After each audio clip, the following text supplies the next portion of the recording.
Assalamu alaikum, naitwa Zaina Ahmed Saidi, balozi wa Jamhuri ya Muungano wa Tanzania katika nchi ya Saudi Arabia. Leo tuko hapa kwenye uwanja wa ndege wa Jeddah kwenye terminal ambao mahujaji wanaondoka. Kundi ya kwanza ya watu ambao walikuja kuhiji wako katika kusafiri kurudi nyumbani.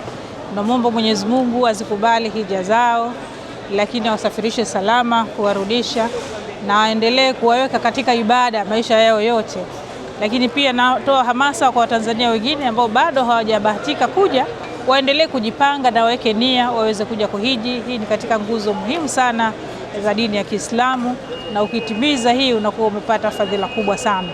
Kwa hiyo ni washauri na ni wanasihi waendelee kujipanga waweze kuja hapa. Tupo katika kuaga mahujaji, wanaendelea kuondoka kama nilivyosema. Kundi la kwanza leo wataendelea kuondoka kwa siku zinazokuja. Wengine wanaondokea hapa Jeddah, lakini wapo ambao wataendelea kuondoka kupitia Madina. Ni washauri sana wafanye, hii ni ibada. Watakwenda kuulizwa kama uwezo walikuwa nao halafu hakutekeleza.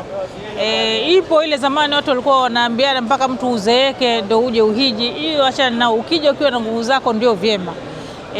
Wanahofia labda mtu atafanya madhambi baada ya hija. Kufanya madhambi binadamu inatokea, lakini Mwenyezi Mungu anapokea msamaha wakati wote, hata baada ya hija. Kwa hiyo wasisite kuja, lakini kama na uwezo waweze kuwafadhili na wengine na waweze kutimiza nguzo hii muhimu. Hii ni kama uwekezaji kwako wewe katika akhira yako. Unapokuja wewe mwenyewe, lakini unapowezesha na wengine kuja, fadhila zako ni nyingi sana katika siku ambayo wote tutahitaji huko akhira. Kwa hiyo niwape hamasa na niwashauri waweze kutekeleza na kuwawezesha wengine pale wanapokuwa na uwezo. Nawatakia wote safari njema. Bismillahirrahmanirrahim. Tunamshukuru Mwenyezi Mungu Subhanahu wa Ta'ala, hija imekamilika, na kama tunavyoona mahujaji wa taasisi mbalimbali wameanza kusafiri kutoka Saudi Arabia na wanarudi nyumbani.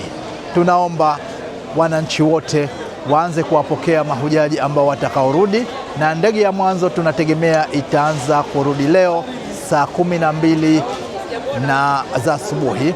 Kwa hivyo watu wajitokeze kwa wingi na Mwenyezi Mungu atatujalia kila la kheri. Tunamwomba Mwenyezi Mungu atakabali amali zao na tutakabali hija yetu, atujalie kheri katika nchi yetu na awaongoze viongozi wetu na atujalie baraka katika nchi yetu. Wassalamu alaikum warahmatullahi wabarakatuh.